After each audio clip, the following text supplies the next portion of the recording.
Hey everybody, Steve Borey here from the Jackpot Gents. If you've seen our YouTube channel, you know that Matt, my son, and I do videos about playing in casinos, and we also speak to interesting people in the world of casino gambling. So Matt, why don't you introduce our special guest today? How's it going, everybody? And our special guest today is someone I love talking to, Anthony Curtis. He's the publisher of the Las Vegas Advisor newsletter, and he is the guru, know all of everything going on in Las Vegas. How we doing, Anthony? Good. So you mean so I'm the interesting guest? Yes, you are. Mhm. That was quite a lead up. So don't disappoint us now. Come on. I'm ready. Let's go, man. Let's go. All right. Okay. So every month or two, we hop into it with you and get all the new news about what's going on in Vegas. So I guess let's just hop right into it. I saw a report that said that Nevada casinos were headed towards a second straight record revenue year. Statewide totals are up almost 14% over 2021's record year of $13 billion. So is this good news for players? Is this bad news for players? Well, it's anytime the casinos are making more money than before, it's bad news on two counts. One, it means they've already beat them for more money. So right. So that's bad news for the player, but it also means they don't have to promote as much. And so we're still in a lull in terms of casino promotions and the things they're doing.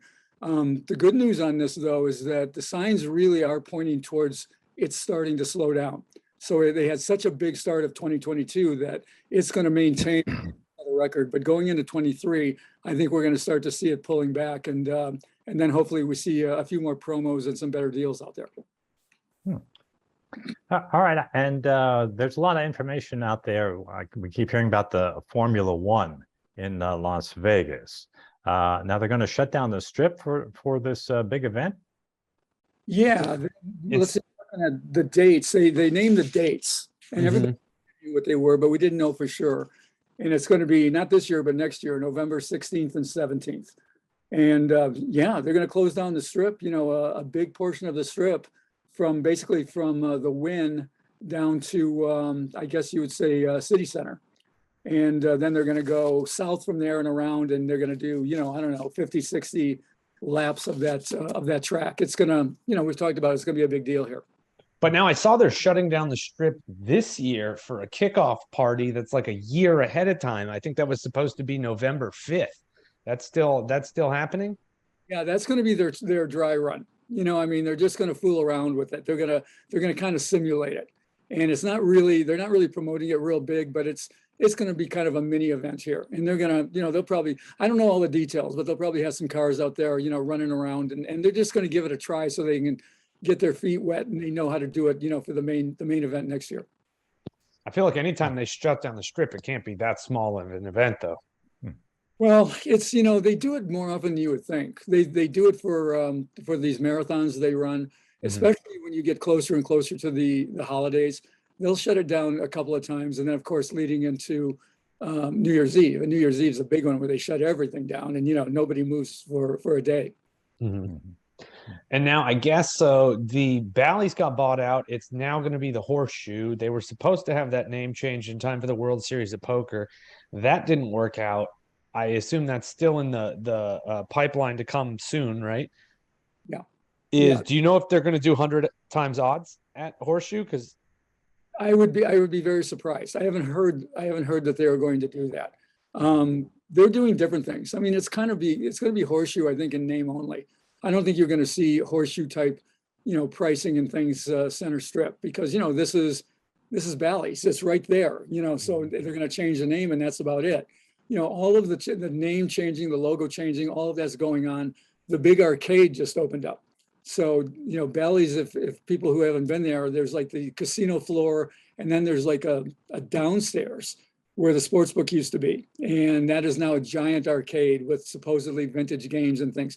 So things are opening up little by little, but they're way behind in terms of the full transformation. And when it actually becomes a Horseshoe, they say they're going to have it done by the end of this year. So sometime within the next couple of months.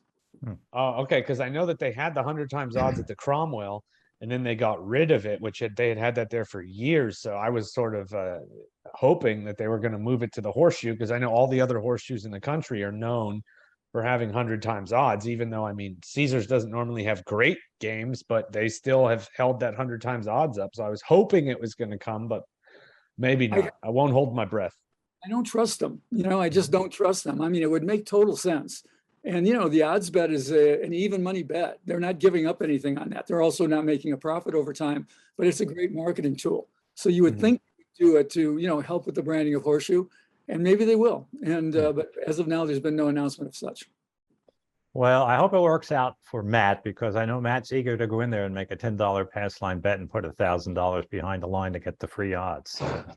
Well, I would love to do that, but it's in the middle of the strip, so it's probably going to be a $25 minimum with $2,500 behind it. Money means nothing to you. Now let me go ahead. We're going to say there are going to be no dollar bets there with 100 behind. I can tell you that. Yeah, sure. Not like the old Casino Royale. Right. Now, last week was the G2E, which is a global gaming expo held in Las Vegas every year, where all the slot manufacturers from all over the world gather in Las Vegas, and all the people in the industry gather there, and they see what's new and exciting. Did you? And we've gone there in the past. We've run into you there. Did you go this year? No, I haven't gone in about 5 or 6 years. And neither have we. Right around the corner, it's free. It's, relatively easy to have somebody drop you off and pick you up. But I've just found that nothing gets done, business-wise at those things. It's sort of like a big news fest where everybody walks around, and everything that's important you read about. So, or somebody comes and tells you about it. So I didn't go, but, I read about it and I talked to people who were there. Obviously, it was a big success. They had 25 or 26,000 people, which is a lot for a gaming convention. Lots of new slot machines coming out, new branded things. It seemed like a lot of the emphasis was on the stadium gaming now, which is, where you get one dealer and you get a bunch of tables and chairs all lined up facing this one dealer, whether he or she is spinning a ball for roulette or dealing cards for blackjack or baccarat. And then you punch in your wagers and you punch in your plays. And that seems to be the wave of the future. There was a lot of that going on this year, and the casinos love it. Why? Because they don't have to pay as many dealers. Right. I mean, it cuts down on their labor costs. So I think that this is on the way. It's already out there. I mean, you can see it at a lot of different places in Vegas, especially Boyd and Station casinos. They've almost all got stadium gaming. Well, I know it's been popular in some place. Years ago, like 4 or 5 years ago, when I went to New York, the Aqueduct Racetrack there, Resorts World. It was very popular, especially that baccarat. But now, when the last time Matt and I went to the show, it was, again, 4 or 5 years ago, skill-based gaming, everything about the future of skill-based slot machines, skill-based gaming, and that really went nowhere. So that sort of flopped out. So I was just wondering what the big topic was this year. So it was a stadium gaming. Well, stadium and cashless.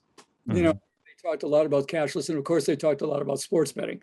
But sports betting's got all of its own seminars and conferences going all over the place. So it didn't really take, I wouldn't say center stage, but probably the main discussion along with stadium was probably cashless, where everybody wants to go this. I don't love it. This whole cashless thing. I went to the Katy Perry concert last night. I hadn't seen it yet at Resort, so I went last night and was with somebody who had VIP tickets. So we went into the VIP lounge, and I said, "Look, you got the tickets. I'm buying the beers. $15 Budweisers, by the way, at Katy Perry. $15 Budweisers." And I pulled out $40 to pay for it, and they couldn't take it. It was cashless. You had to have a credit card, and I put a credit card in with me. So what you get with cashless is like all the younger generation, they get it. They don't care. They don't go anywhere with cash. They've always got their credit card. So it's very easy for them to transition to. For the older generations, I think it's still a tough sell. I don't like it.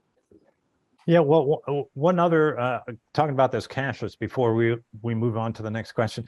There was talk for a while, and I don't know if it's still out there, about people being able to put their credit card in the machine or at the table and just getting an advance on their credit card or their bank card to play there. Has that gone any further? They're trying to. Yeah, what we're seeing is a lot of the machinery, the mechanisms that's needed to do that So now it's incumbent on the casinos to go, yes, we're going to adopt this. And what they're probably going to do is they're going to do that on some tables. They're not going to do, except for Resorts World, they're not going to go full scale on that. But they're coming out with different forms of, of processing machines and things that we'll eventually see, and probably pretty soon. They had it at Yamava, Dad, when we were just there. The night I went down to play Ultimate Texas Hold'em, they had the credit card reader at the table. I had cash with me, so it didn't matter. But I noticed they had it said buy in straight from at the table from your credit card. But I feel like it gets into a bit of a tricky area there, because if it's they'll might consider it a cash advance fee or something like that, or like. I know that years ago when they had online poker was still legal, I went to do that. I went to buy in with my debit card, and they said I had cashed in at a casino and charged me like 5% as a cash advance fee, even though it was a debit card. Yeah. So there's still some hurdles to get over. About the banks are going to need to catch up on that. And the other thing is all the, the anti, not anti, but the compulsive gambling, people, they don't like it. Yeah. Because are there with their credit cards, and I think they got a point. I've always been all right. Let people take care of themselves, but I can see their point on this one. Yeah, especially that's I didn't even think about that, but I could definitely see that. And now, speaking of Katy Perry, getting on the concerts, are there any new residency acts that have been added? I think I saw something about like David Blaine or something is doing a residency. Yeah, they're Resorts World is really doing it big with the shows, and I mean this Katy Perry thing, by the way, it was amazing show. I mean, is it worth $250 a seat minimum, which is about what it kind of goes for? Some of those seats are going for 500 and up. I know I'd rather go buy her greatest hits album. I mean, CD or something like that. But I mean, what a spectacle. But yeah, they're, she's about done for a while. She's going to go away and then come back apparently. And David Blaine was recently put in into one of the slots there. And the entertainment scene here is good. I mean, they keep coming. Chicago just signed on again, I think, at the Venetian. Gosh, who else? I can't think of who are the other big ones, but the same ones that keep coming. Rod Stewart re-upped. You can see some great talent in Vegas on the music scene, that's for sure. What about Lady Gaga? Is she coming back? I haven't heard about her. A return for her. The big one. There were some rumors about her. I don't know but that's I think what they are at this point. Yeah, they're always saying, the big one right now is Bruno Mars. And I mean, he's the hottest one that everybody wants to see. And he's been playing Vegas now for, most of the past year and a half or so. He's big on New Year's Eve and all. So we'll see. They're just starting to announce all the New Year's Eve stuff, right around now. Mm-hmm. And now, speaking of music, I know the last time we spoke, I always got to ask about the Virgin Las Vegas. We were talking about how they had a lot of good acts coming in. Have they figured out anything to get more people in the door? I'll be honest with you. Since the last time we talked, I haven't set foot in. I have talked to a few people and I've asked them, what it's like. And I get the reports that it's pretty quiet over there. So, their music is good. Their music is good for someone like you who gets bands.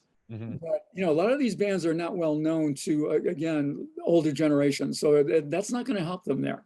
And, they get more of the up and coming music, right? They don't get the people that are already established. I'm actually going to be there tomorrow night. I'm flying into Vegas tomorrow. Oh, cool. And I got one room for me and my girlfriend, and I called Virgin to try and get another room for her sister because her sister's going to meet us here. They told us they were completely sold out. Yeah, there's something going on this week that I don't know what it is. It's the music festival I'm coming in for. It's the When We Were Young Fest. It's like all the pop punk bands from the early 2000s. They're all playing up by Circus Circus. It's this weekend, Saturday and Sunday, and then they're doing it again next weekend on Saturday. That's probably what it is then. That and maybe something else, because it's been a tough week for rooms. I've had a couple of people ask me what's going on this week. I'm like, I'm not sure. I haven't seen anything, big. I thought that was all last week, but whatever. But I will say, I got to give Virgin credit. They are swinging with the offers. They're putting me up for 4 nights for free and giving me $500 in free play. So they're getting big with the offers. I guess they got to do something. So they're swinging that promotions hammer all around. I'll tell you what, that's great information. I mean, for anybody who's watching this, anybody who's got any kind of a bankroll, a video poker bankroll, and you can go in and give them, $10K in action or something, or maybe a little more, and see what they send you.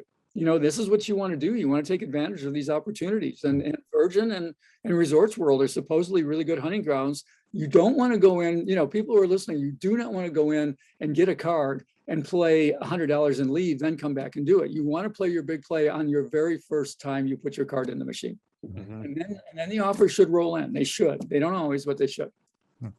Now, speaking of offers, I got an offer from the Palms, email offer. I didn't even play there because it's affiliated with Yamava, which used to be San Manuel in Highland, California. So they sent me 3 free nights, $200 in free play, and I haven't even played there. This is all based on my Yamava play. So that's a pretty generous offer, I think. And I wanted to ask you, what's happening with them? Well, that's their cross promotion, which is one of the reasons they wanted to be here. They wanted to cross promo with their California database and their databases and whatever other places they're affiliated with. Mm-hmm. The Palms continues to sort of, I think, does well. They opened the nice Vitri Cocina on the top floor, nice Italian restaurant up there, and they continue to sort of do things in stages. When I go, I see decent crowds. I think they're doing fine. It's a surprisingly younger crowd there. I didn't expect it to be as young a crowd, but especially during the summer when the pool season was going on, it was a very young crowd. I mean, people running around in their bathing suits in the casino, which is okay. So much for drinking. I know that Steve was there. He'd be running around in his Speedo, right? Absolutely. I know that they were having crazy issues with the seafood buffet, and we were just at Yamava, and the line was about just as long for their prime rib and crab leg buffet there. And they were saying, I guess they didn't have a time limit set, but now they finally have, I think they said 60 or 90-minute time limit. That was so they're hoping that's going to cut down on the line quite a bit. So have you made it yet to the buffet? No, I've actually had some opportunities to go with comps and actually jump the line, but I don't know. I don't really want to check it out when it's so hard to get to. I'd rather just tell people, look, they have lobster, it's all you can eat, or they've got the crab night. If you want to wait in line, do it, because there's no hack there. There's no way to get past that line unless you're really a top level VIP. Well, actually, now one thing, since we're talking about seafood buffets, I saw that news article the other day that they had to cancel the snow crab season because all the snow crabs are gone. Does that mean that none of the buffets are going to have crab nights anymore? I'm not sure. I just thought of that right now. On the LVA YouTube podcast, we just talked about that, and we said I believe that they will have to start cutting out the crab legs because either the cost will be too high or they just won't be able to get supply. So seafood buffets, the few of them that are around here and in other places around the country are probably at a little bit of a peril right now based on what's going on with crab. Mm-hmm. Now, go ahead. All right, I was going to ask, we're talking about changes at casinos. The Tropicana, they were sold to Bally's in September, right? Any changes going on over there now? They keep hinting that they're going to do a number of things, but the important thing is everybody expected this name change, because it's Bally's Corp, and Bally's is going to go away when it becomes Horseshoe, Center Strip. So everybody expected Bally's, but there was an announcement a few weeks ago that there is no impending name change, that it's going to remain the Tropicana at least for another year or so. So, what they're doing there is understated, if anything. There's nothing that I've seen there that you go, holy mackerel, man, the Trop's going to be really different. As of now, not so. This was very confusing because there's Bally's that has been there for years with the blue. They always had the blue color scheme in their logo. And now this is Bally's Corp, who started buying all the casinos around the country that has the red logo. And they also have the sports stations all around. So they're like going it's like a merry-go-round with the Bally's names here. But I wonder if the fact that Bally's has been dragging their feet, the blue Bally's has been dragging their feet switching to Horseshoe, made them not be able to switch their name to the red Bally's. Maybe, or there's almost a feeling like they don't want to give up that Tropicana name. The Tropicana has been around since the 50s, and I mean it's a solid brand, and it's almost like they don't want to, or they're figuring. I think they will eventually, but again, not a lot of movement. Now that company Bally's Corp is doing all kinds of things, what they're buying all around the country and all the things they're doing with digital and their communication side and, television and all of that. And then speaking of changes, the Mirage sold, got bought by the Seminoles, the Native American tribe from down in our neck of the woods. They're supposed to be building a giant guitar hotel there.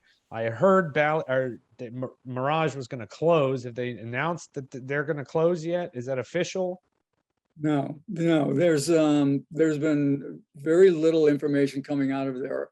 Everything that comes out of there indicates that it's not going to close, at least not for a long time, because they keep renewing contracts and reopening things and whatever, rather than closing things down.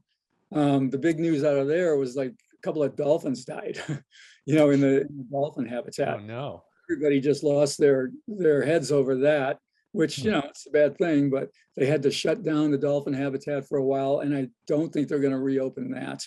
But otherwise, kind of re-upping everything that's going on there, like Love, and talking about things they're doing into 2023 and so forth. So nothing imminent at all. Nothing imminent about closing at the Mirage. Yeah, I don't know. I guess I was going to say with the stock market and the economy sort of softening a little bit, I could see that they wouldn't want to spend billions of dollars right now if economy keeps softening up. So, well, the economy probably has a lot to do with it. Sorry. Yeah, go ahead.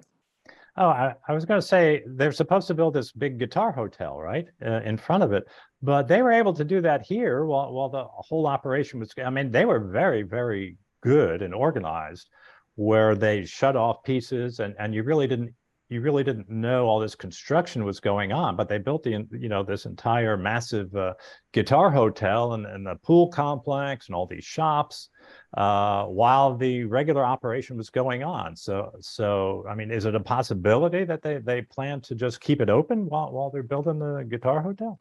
Absolutely, and it looks more and more like that. And it's interesting you bring that up, that they've already done it that way. And what makes everybody keep saying when's it going to close is they actually made a statement that they were going to close the hotel, but I mean, the resort. And for quite a long time, but it's almost like they've rethought it, at least to some degree. So yeah, maybe they keep it going and operating, through the changes. We'll see. All right, let me ask on two other properties, and then we can move on. One is the Fontainebleau.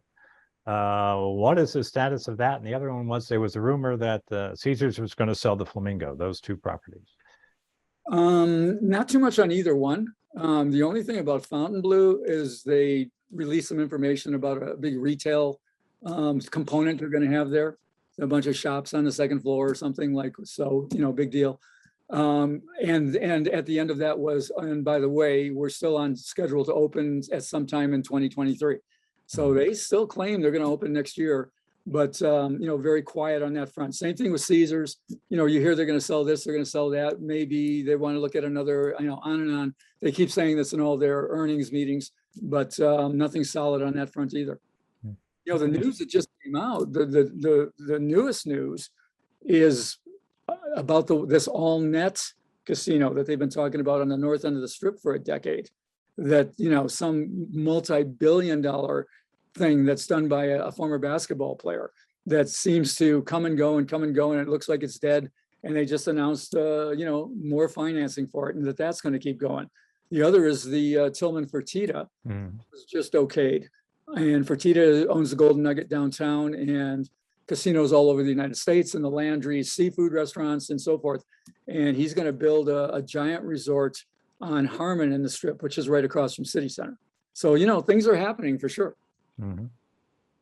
Harmon in the Strip, isn't that where Planet Hollywood is, or no? Planet Hollywood is further south. Oh, okay. North of Planet Hollywood. The best way to remember, what was at Harmon was the Harley Davidson Cafe was there. Okay. It's kind of across the street from the Cromwell, not the Cromwell, excuse me. Further down, it's further down from the Cromwell. It's not even that far up, because that's Flamingo. Okay, and then any changes in parking fees, or still everything's the same there? Changes, and I was just thinking about that yesterday when I went to see Katy Perry, and I pull into resorts, and it tells you, to insert your ticket and everything else. They're talking to you as you're doing it. They're all set up for paid parking, but they haven't flipped the switch on that. It's like they don't want to do it, and I don't blame them. Like I said, I see signs that things are starting to turn around for them. That it's no longer hand over fist profits, and I hear some mumblings, and rumblings from inside, and I don't think they want to make that move right now. So, nothing new on free parking, nobody. My question is, what's going to happen with the Venetian? The Venetian, where parking is free now, but they've been taken over by Apollo. They're starting to assert themselves now as the new owners, and I'm wondering if they're going to keep free parking as well. But so far, no changes. So, for free, for free in the middle. At Treasure Island, it's free. At Venetian, it's free. At Casino Royale, it's free. And that's, as I just said, at Resorts World, parking's free at all those places, Center Strip. Well, for a long time, it was free at Planet Hollywood too, and then they pulled the switch there. Right. Well, let me ask you this, because I know you write about dining in your monthly Las Vegas Advisor newsletter. We heard something about Martha Stewart had opened a restaurant at Paris, and there was a food critic that trashed her restaurant or something. Yeah, everyone's the word on it is that it's just super expensive, and for no good reason, just because I guess of her name and because of where it is.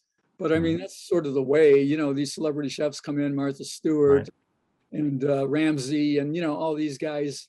And, they put big price tags on things. The better values are definitely downtown or around the city or in some of the non-casino restaurants, that sort of thing. If you're going to eat on the Strip, you're going to pay for it. That's for sure. Did you go to her place, her restaurant? I didn't go. I mean, I looked at it and I saw something about, $60 for chicken. And I said, Fuyan. They catch the chicken in front of you and they pluck it. And, all right. Okay. Wring its neck right in front of you. I like that. We've talked about in the past about buffets. I assume there are no new buffets, but I heard that Aria is replacing its buffet with a food hall. It's food halls and food courts. That's the new buffet. And we're holding steady at 13, actually 12 right now, because MGM Grand just closed theirs, but only for a month. They're going to close it until November 14th. And they're saying they're, revamping it or renovating or whatever. So who knows what they're going to do about that. But most of these have now settled in. They don't change too much in terms of times and prices. And there's a dozen, you can still go to. I still recommend the best one for price and deal is that South Point. That one's under $20. Breakfast is something like $9.99 when you use a club card. It's unlimited Bloody Marys. It's a great deal. Oh, wow.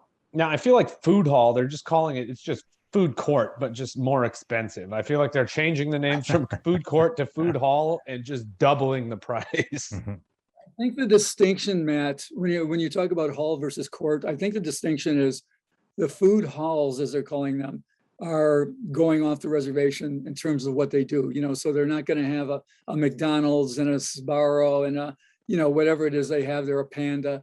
Instead they have different kinds of things from different places. Like, this restaurant's famous in Memphis for the barbecue, and this restaurant's famous in LA for sushi, and they're going to have more of that kind of thing.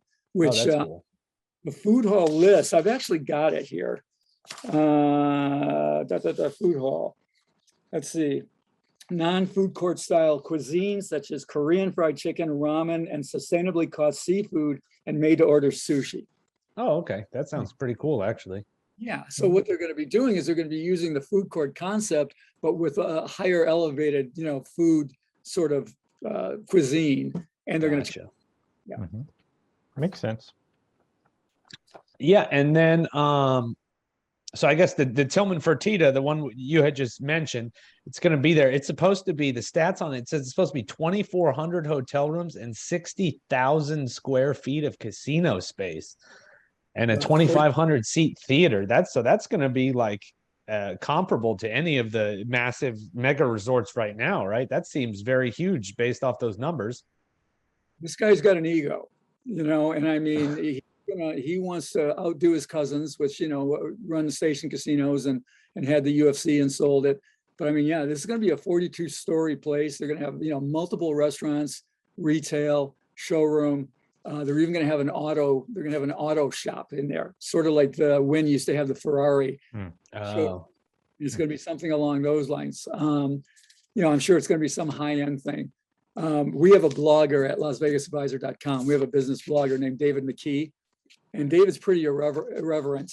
And when he wrote about this, he said Tillman Fertitta's latest erection. That's what he called it. I like that.